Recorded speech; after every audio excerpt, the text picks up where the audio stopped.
business, and I've got one too. You can't mind your business. What's the matter with you? Welcome to the latest episode of the Brand Shorthand Podcast. I'm your host, Mark Vandergrift, and with me is the first to mind for positioning, Lorraine Kessler. Lorraine, how's that lake up north? Well, it's been absolutely magnificent, except for the abundance of gnats coming still in from the Canadian wildfires. It looks Goodness. like gray ash all over the house and glass every morning. You can sweep it up like lint. It's like that thick. Well, I know it's Canada burning, but we have the Hawaii and the Maui Oh, fire. I mean, I terrible. kind of feel like someone's yelling, Rome is burning, Rome is burning. No, it's It's not good, is Hawaii. it? No, Hawaii is just terrible. Just how fast Yeah. it took hold. Yeah, I feel sorry for so many of those people. So we keep them in our prayers because Yeah. there's so many now homeless. Yeah. You see people struggle in life. So we're very blessed to be able to talk about the things that we talk about on this podcast. I don't know if you heard the news. One of the big things that jumped on my radar this week was that, we had written about Bed Bath and Beyond before. And did you happen to hear that Overstock, most of us know it as overstock.com, Overstock bought the naming or the brand name, Right. and some assets from Bed Bath and Beyond. Did you hear about that? I sure did. Yep, I sure did. It's a unique situation. I don't recall any other similar situation in marketing history. Maybe some of our listeners or viewers know of one. That'd be great if they could comment and let us know. But I don't personally know of any other situation quite like this. Yeah, and I couldn't believe it. They bought the name and those assets for only $21 million. Right. I was reading an NPR interview, and one of the commentators said it sounded like a bookkeeping rounding error because it was such a small amount. Yeah. I know you and I can't conceive of $21 million, but in big corporations, that really is peanuts. And I think that tells you how far Bed Bath and Beyond has fallen. Not only did Overstock get the name, but they got a lot of other things, except for you won't see their new retail shops popping up No. because they've No been brick and selling mortar. those. I saw one sold to Panera, another one sold to a couple other businesses out there. So, Right. so anyhow, they've decided that Overstock will be renamed Bed hmm Bath and Beyond. So from a positionist viewpoint, what do you think? Do you think it'll work? Well, before I go into my opinion, and I understand you and I may differ on this for different reasons, I'd like to just set a little context first, right? So the 21 million for intellectual property is a drop in the bucket compared with the missteps of management of Bed Bath and Beyond. Yep. They what really led to the demise was when they had 5.2 billion in debt. They spent 1.8 billion. I imagine that was financed, right, by bank. Yep. 1.8 billion to buy stock back. Well, what Yep. the result of that was that they could no longer fill the shelves. They didn't have buying power. So now the inventory that that customers came to expect wasn't there. And you and I talked about the empty shelf. Once you have an empty shelf, that's like a Yeah, smell you're that done. doesn't go away, right? So a lot of management financial missteps, not the least of which, and you and I have talked about this too, but I think it's good to repeat. They did not migrate. And between 2012 and 2019, they lost tons of value, right? I think their high of 17 billion in 2012 by 2020 was down to 380 million, if I have that right, in terms of market cap. Yep. That's staggering. Well, how Yep. did that happen? They didn't migrate online at the same time between 2012 2019 that Walmart, Amazon, Target were pouring it on in home goods or homewares online. So they were too late to the game. Mm. And that really hurt them. Now, the logic of this decision, there's logic, right? Why would you do this? The CEO of Overstock, I think his name is a little redundant, Jonathan Johnson. Um, I have a cousin named Anthony, and I always kind of laughed. It's like lack of creativity in naming. But I just met a Thomas today. I know it's like I just find that funny. And we know Anthony's a William wonderful Williams person. is an attorney in town. So Yeah, William. Okay. So the CEO Jonathan Johnson rightly said, "Hey, our name has been a liability. So why has Overstock name been a liability? Is because when they started, they were about selling liquidated items, oversupply, surplus, kind of like the Army Navy stores, right, in the old days. But they moved past that many, many years ago. But still, people have that perception, and this is where positioning comes in, right? yep. Overstock equals surplus, distressed goods, liquidation items. Now, that had a double-edged sword. For consumers, it means they have less confidence in what they're buying. Yeah, I could get maybe a lower price, but what am I really getting? Am I getting misfits and those kinds of things?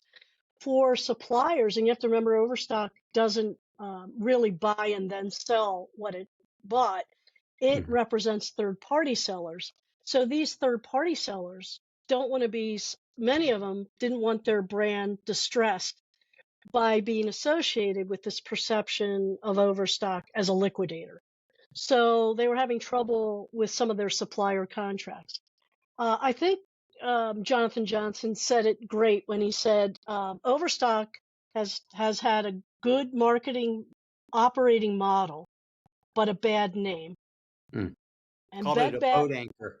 right? And Bed Bath and Beyond, conversely, inverse strength, has a great name and a bad operating model. And I Mm. agree with that 1,000%. So my point of all this is to say, I don't think this is a brand issue. I think the brand got affected, but I think the brand has held more true and strong, and there's still a fervent customer base for Bed Bath and Beyond. And I assume that Overstock did their research to see how loyal customers were. And we could just anecdotally go and look at online social media and stuff. But people were like, oh my gosh, I love this brand. Why is it gone? I know the stores were having trouble.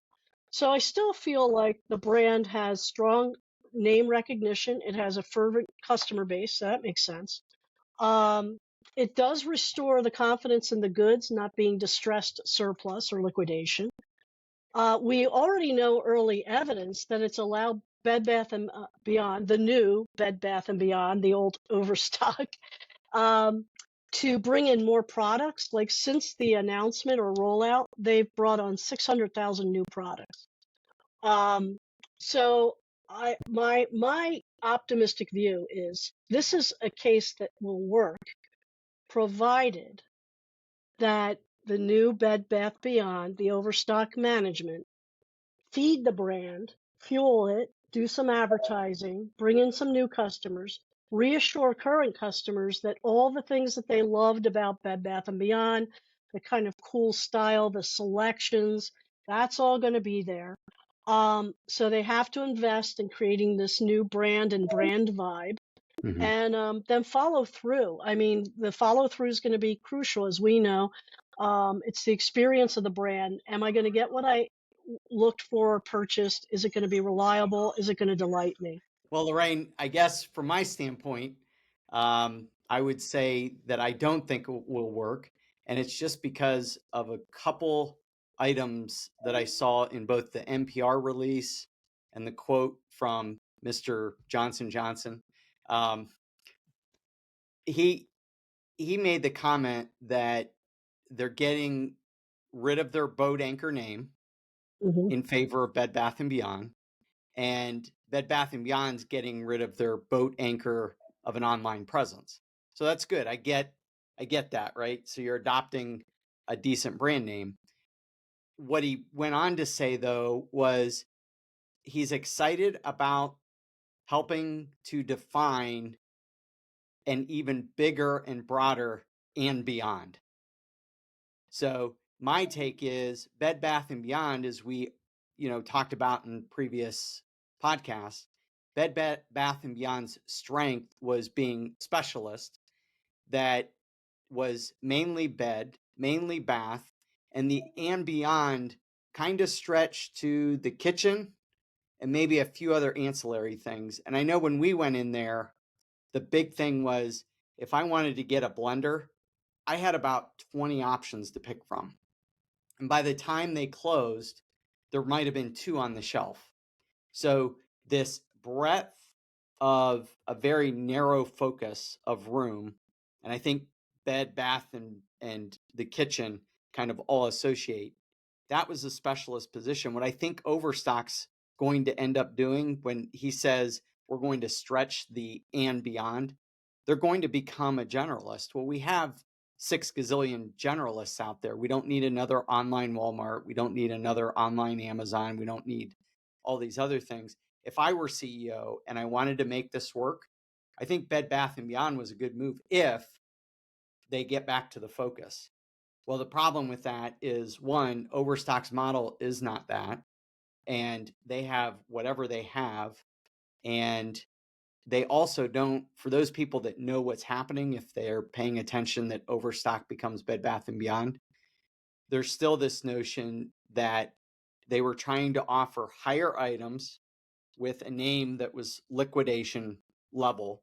So if you're telling me you're not liquidation level, but you're throwing Bed Bath and Beyond on there, it gets a little confusing in terms of the consumer.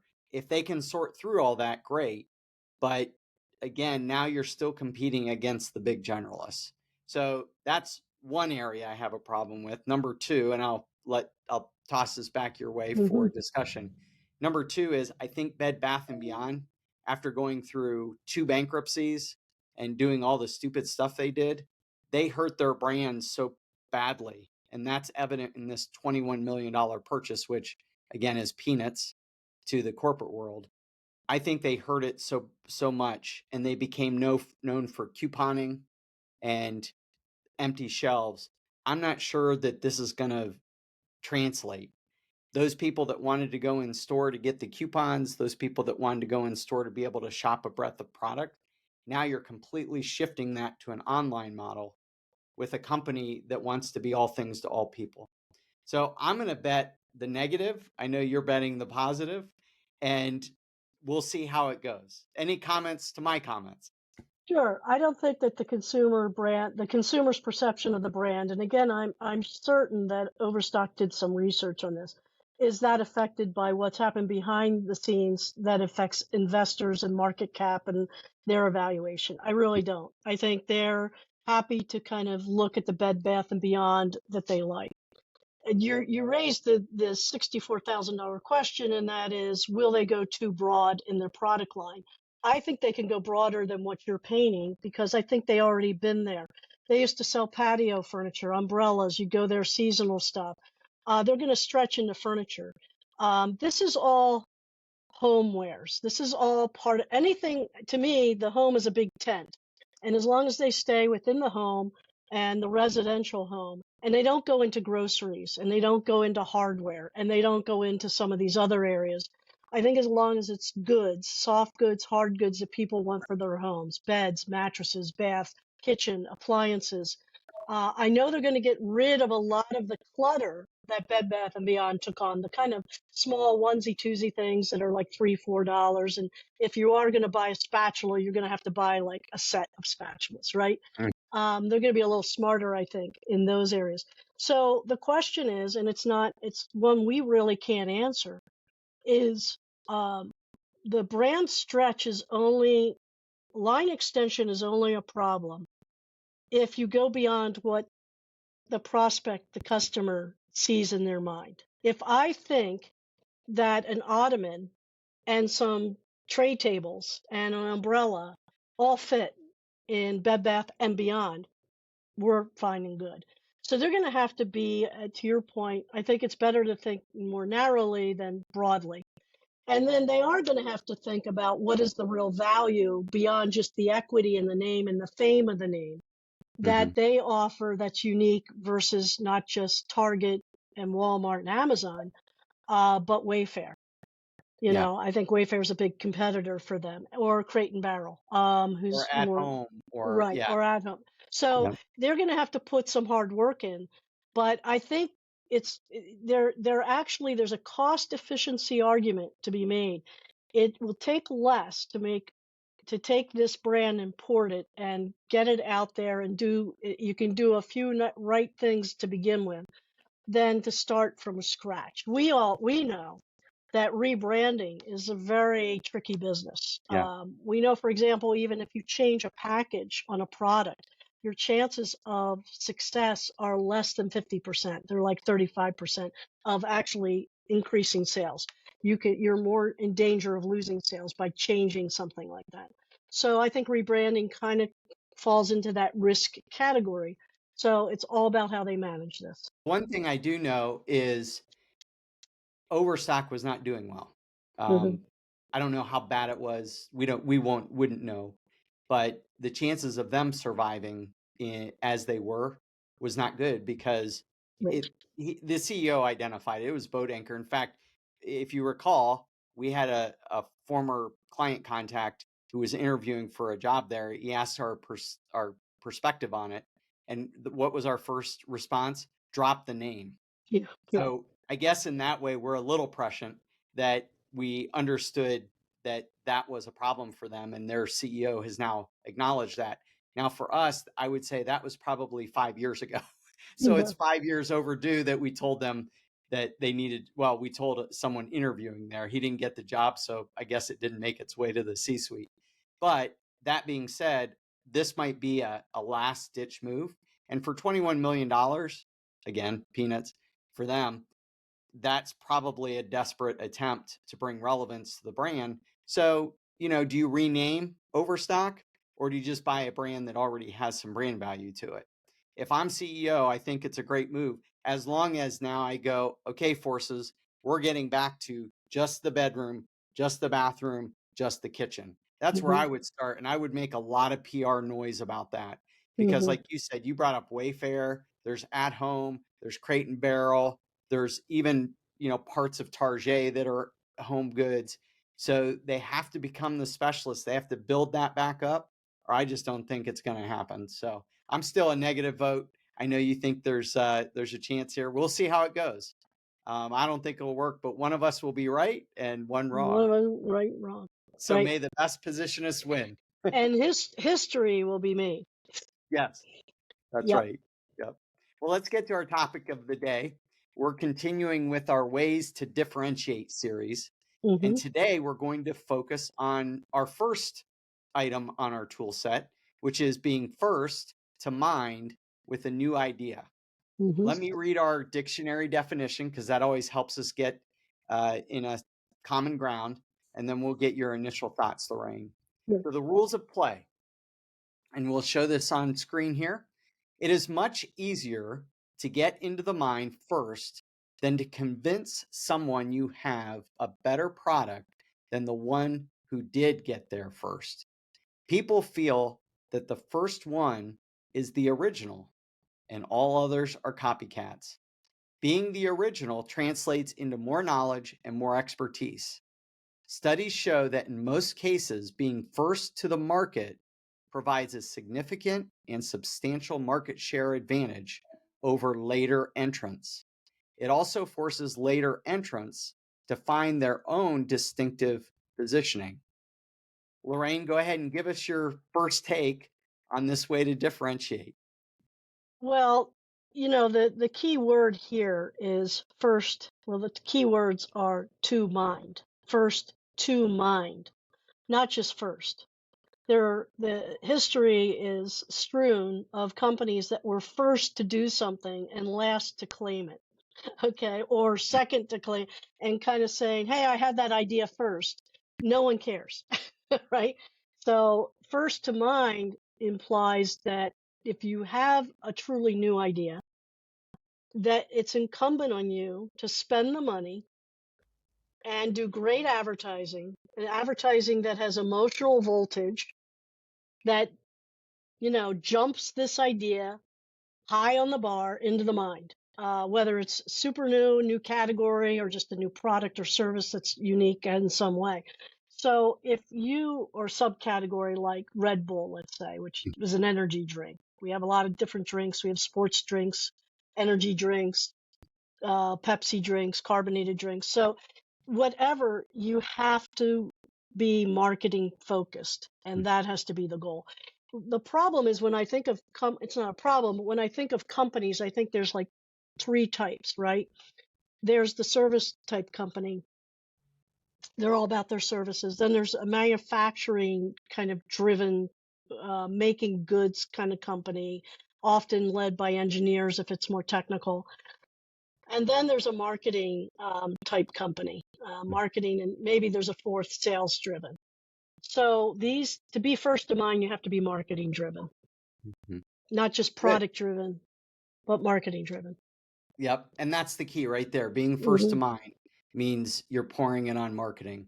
So as we've done before, let's give our viewers and listeners some samples of who might have held or still does hold this position. One that always comes to mind for me, because it was one of my first lessons from you, was VHS versus Beta. Back when there was this thing known as a video cassette player for our younger audiences. Just look it up. Yeah. So do you remember that war? Beta was by far the better product. My brother had a Beta and he swore by it, but no one heard of them because they didn't market, which opened the door for VHS to be the first to mind with this new type of device. What do you recall about that battle for the mind? Well, I don't recall too much, other than everybody had to ask, what is Beta? Yeah. And then when you went to a store, I mean, as a consumer experience, when you went to a store and asked, the sales clerk would likely push you to VHS. So somehow they won the first sale, which is that distribution, that the person who's distributing the product.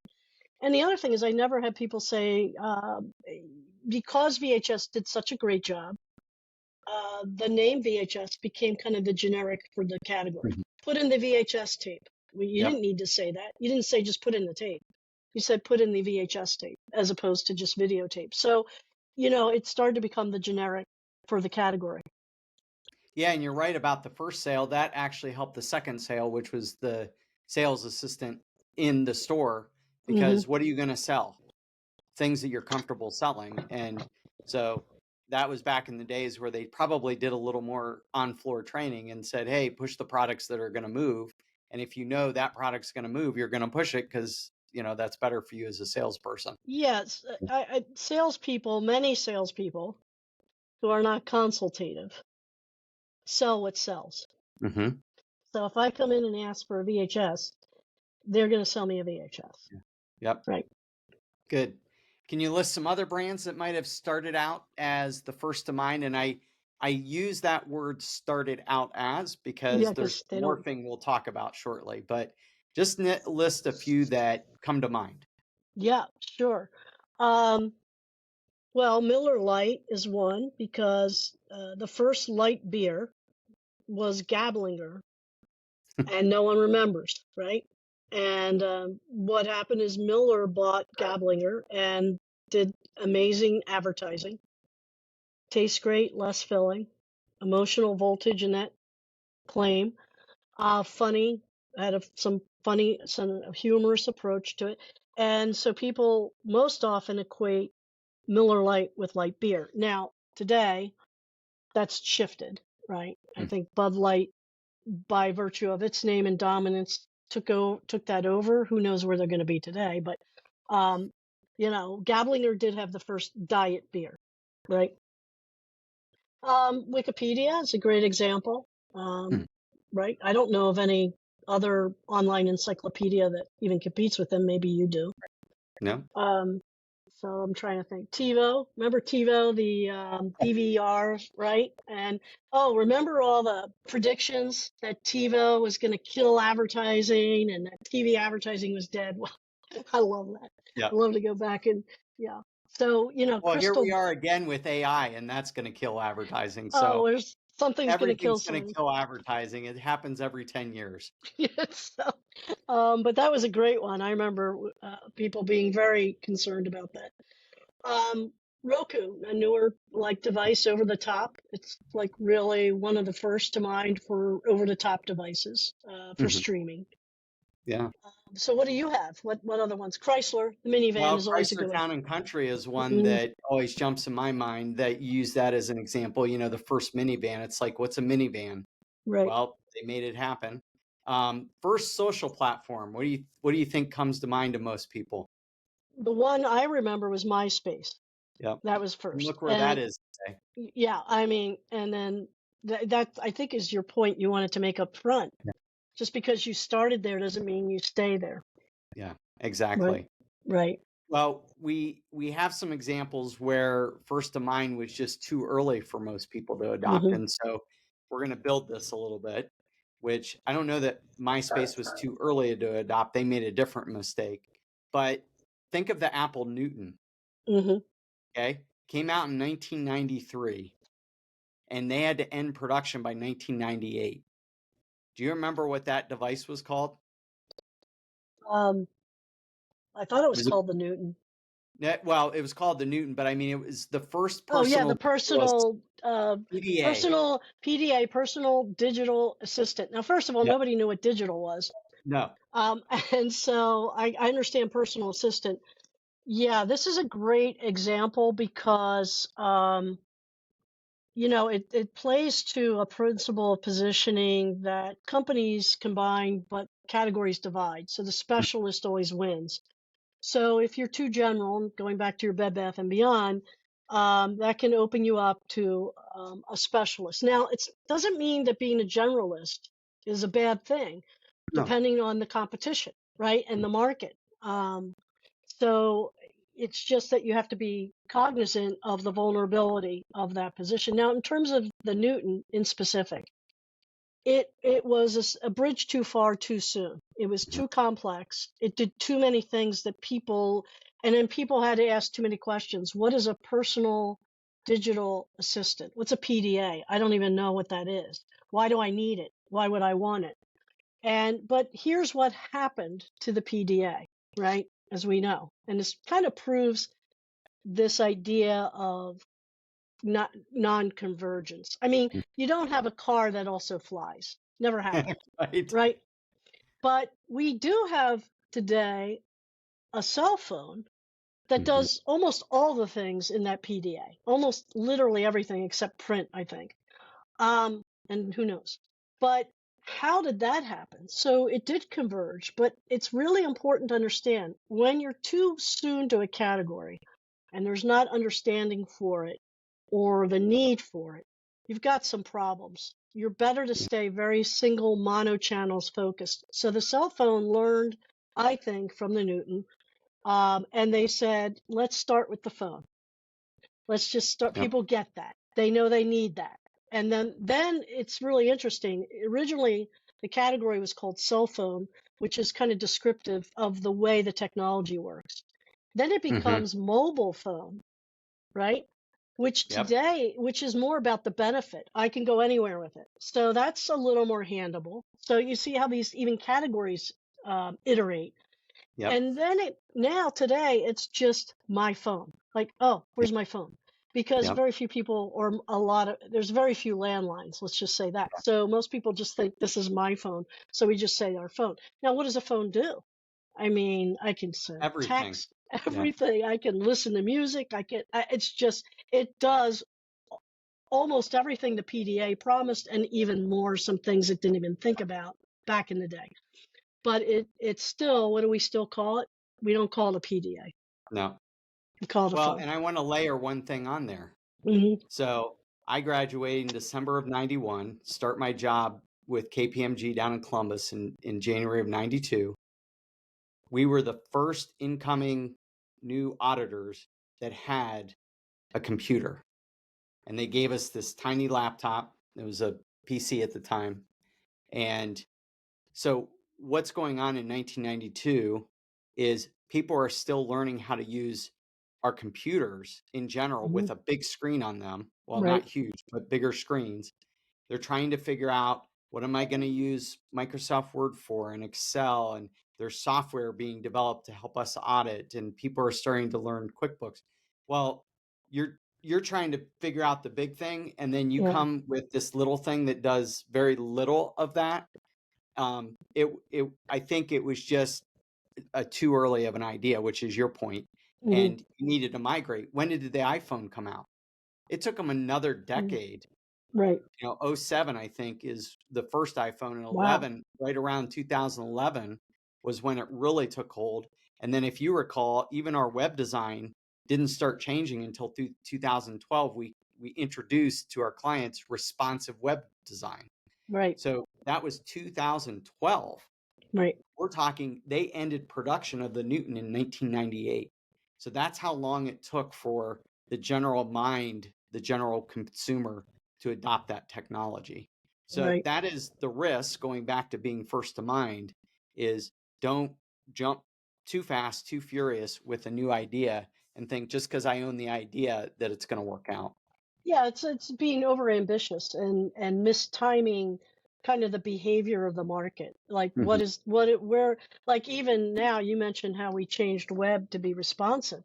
We also changed web just, I don't know how many years ago, you'll remember, where people now scroll this way rather Yeah, than this long way. form Remember, scroll. website was click, Click, click, now we click. click Now click, we're now we're long like form. this. Yeah, Yep. so that's a behavior change, and that takes time. Those embedded behaviors take time. So you do have to, this is one of the filters of our positioning, is context. Mm-hmm. What's really going on in the behaviors, the understanding of the current market. Is the idea too soon, or is it too late? If it's too soon, then you really should back up and start analyzing what can we get across that people will understand. And you always have to tie, from a positioning standpoint, a new idea or new technology to something people understand, right? Mm-hmm. Like we've always said that the first automobile was called the horseless carriage because we had to tie it to what people understood. So you got to stay simple, mono-channel, and build from there. Yep. And even the typewriter, you always use that one. It was the Oh, personal printing press before it was the typewriter. I always yeah, loved that one. And yeah, I that was would still make in no seventh sense. grade typing on a typewriter. Yeah, yeah. So, and that's as we said, sometimes the category name itself iterates Hmm. because what is it iterating to? It's iterating to now what people understand. Yeah, And so exactly. there's actually a relationship that gets started where people start to affect even what the category is called. Yep. So now we build upon being first to mind, the risk of being first to mind, and somewhat of the path. But let's finish that thought. So there's a Hmm. path where I enter the market and I'm first to mind. Hmm. Okay. But then that new idea is no longer new. You've developed a new category. Give us the path of that. Let's take Coke, for example. Coke's Hmm. the original, right? Right, But now today we call them the original, but really they're the leader. They have the leading market share. right. They've been the original since 1896, but they're the leader now. So what's that particular path? Do we see first to mind automatically assume leadership position? Do we see them assume some other position? What do you see as the typical path in that regard? Yeah, if you're first to mind in a category, whether you created the category, and usually that's what happened, you're the first that has created that, that is a leadership position. Mm-hmm. And so it's just right. You wouldn't say to a consumer, we're first to mind, Yeah. right? Right? It would be silly. And sometimes it's not good to even use the word leadership when you're a leader. You demonstrate leadership. And one way you do that is by saying we're the original or the top selling or whatever that is. So there's other ways to kind of reassert that leadership. The Mm-hmm. leader also has an advantage, all its all its own, and that is that you can both have the leadership position on a category, and then assume an attribute that has the highest value in that category. Mm-hmm. So Heinz is the leader in ketchup by a far margin, has been forever. Um, but they also assumed an attribute people wanted: thick. So a thick ketchup runs slow, and they had that great campaign with Carly Simon's Anticipation. So they own two things: the leadership and the attribute that people most want from their ketchup. They don't want it runny. They don't want it kind of slopping off their bun or whatever.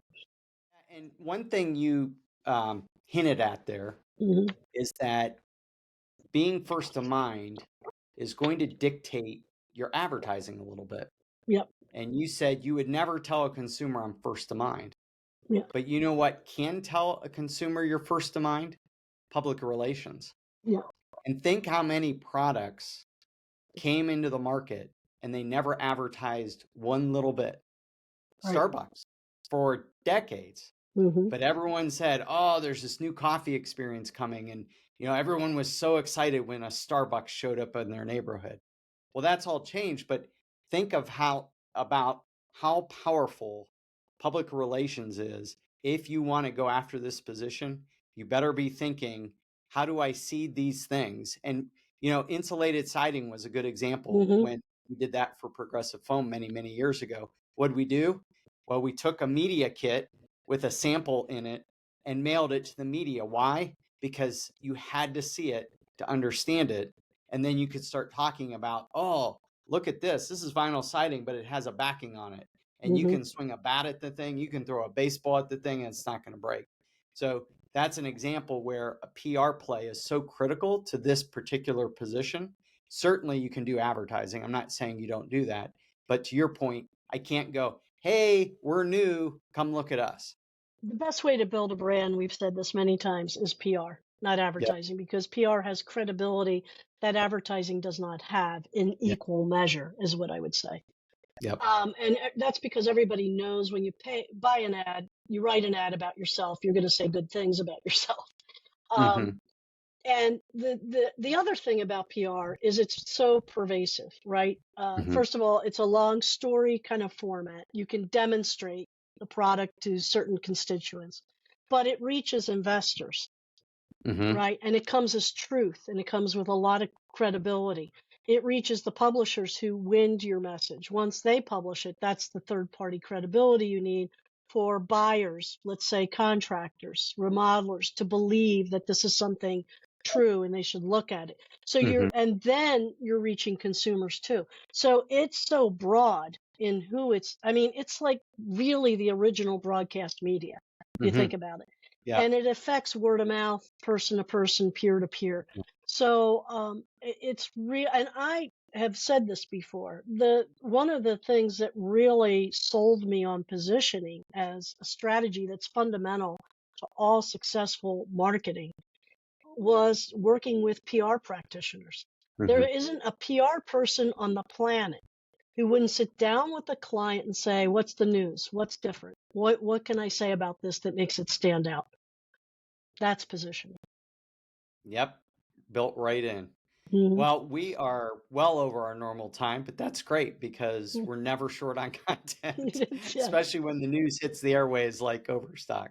So, thanks to our audience for viewing and listening. Please like, share, comment, and subscribe. Then join us for our next episode of Brand Shorthand as we discuss the core concepts of positioning. Until then, have an amazing day.